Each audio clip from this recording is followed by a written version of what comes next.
en conmemoración al 16 de agosto, Día del Niño. También el Instituto Nacional de Estadística aprovecha esta fecha para visibilizar la situación en la cual se encuentran nuestros niños, nuestras niñas del Paraguay. Este estudio surge a partir de la encuesta permanente a hogares y se realizó en el último trimestre del año 2022.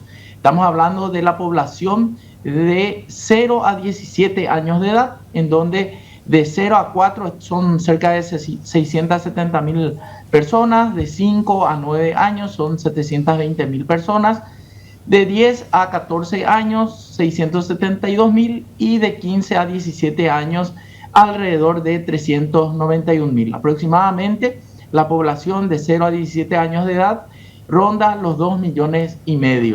Este estudio tiene varias aristas para el análisis. Podemos hablar de educación, por ejemplo, y la tasa de asistencia de la población de 5 a 17 años de edad nos dice que en el promedio país hay una altísima tasa de asistencia del 94,6% y esto se va disminuyendo cuando más grandes son los niños. Por ejemplo, los de 5 a 9 años están en torno al 97%, esto se mantiene hasta los 14 años y después a partir de los 15 años ya baja a un 86% de asistencia a un centro educativo. En materia de salud, en cuanto a siempre la misma población de 0 a 17 años de edad, los que tienen seguro médico son apenas el 24,4% a nivel país. Si esto hacemos el análisis según zona de residencia, en las zonas urbanas, los que tienen cobertura de seguro médico son el 32,5% de los niños, y en la zona rural esto baja a un 12%. Igualmente podemos ver según el estatus de pobreza.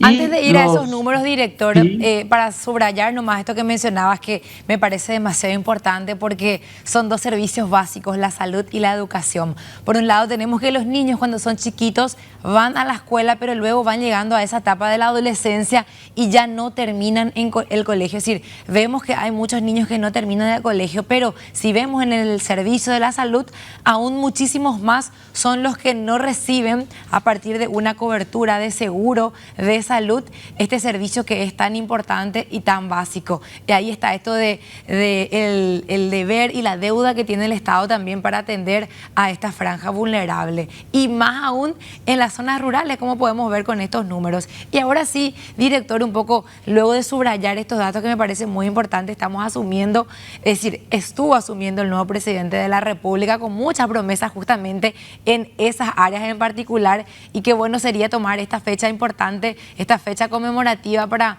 atender primero a esos sectores vulnerables y ahora sí hablar también de lo que es la franja de pobreza. Los niños en situación de pobreza o pobreza extrema, ¿en qué número estamos hablando? Estamos hablando de que el 8,5% de los niños están en pobreza extrema. Sabemos que en el país la pobreza extrema se refiere a la pobreza monetaria, que implica que las personas no alcanzan a cubrir los costos básicos de una canasta, los costos de una canasta básica de alimentos, perdón. Entonces el 8,5% de los niños están en pobreza extrema y en pobreza simplemente el 26,1%. Acá un dato relevante, muy revelador, es que la mitad de los pobres extremos en la República son niños o niñas. También hablamos de la fuerza laboral, porque hay niños que trabajan con o sin remuneración, ¿verdad? Sin remuneración se puede dar en el trabajo, en el hogar, en un negocio familiar. Y sabemos que 391.000 jóvenes son el total de la población de 15 a 17 años de edad, de los cuales 89.000 están en la fuerza de trabajo, los que están ocupados son 82.000, los desocupados alrededor de 7.000 y la población fuera de la fuerza de trabajo 302.000 personas. también vemos que cuando hablamos de los ocupados, son mayoritariamente los varones los que están más ocupados que las niñas. También verificamos y preguntamos en la encuesta permanente de hogares si tienen o no cédula de identidad, y la cobertura es bastante alta, en torno a un 92,2% que sí cuenta con cédula de identidad.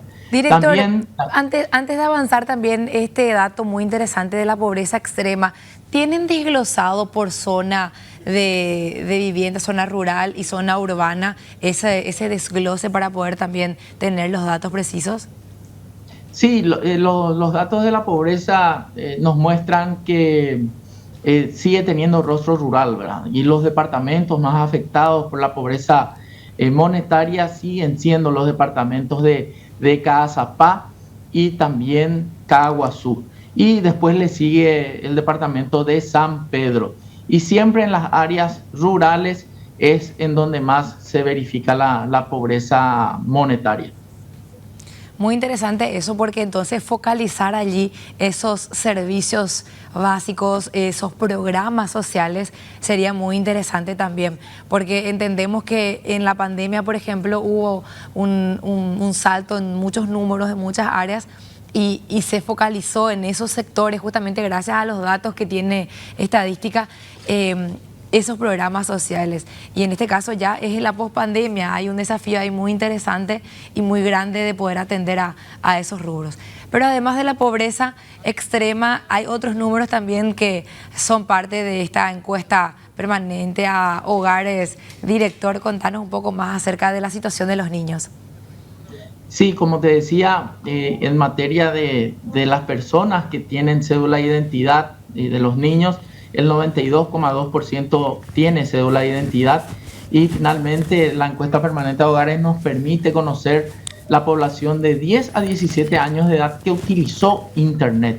Y ahí nos damos cuenta de que prácticamente el 51% de los niños de 10 a 14 años utilizó Internet en el último trimestre del año 2022, y de los niños de 15 a 17 años de edad, el 84%.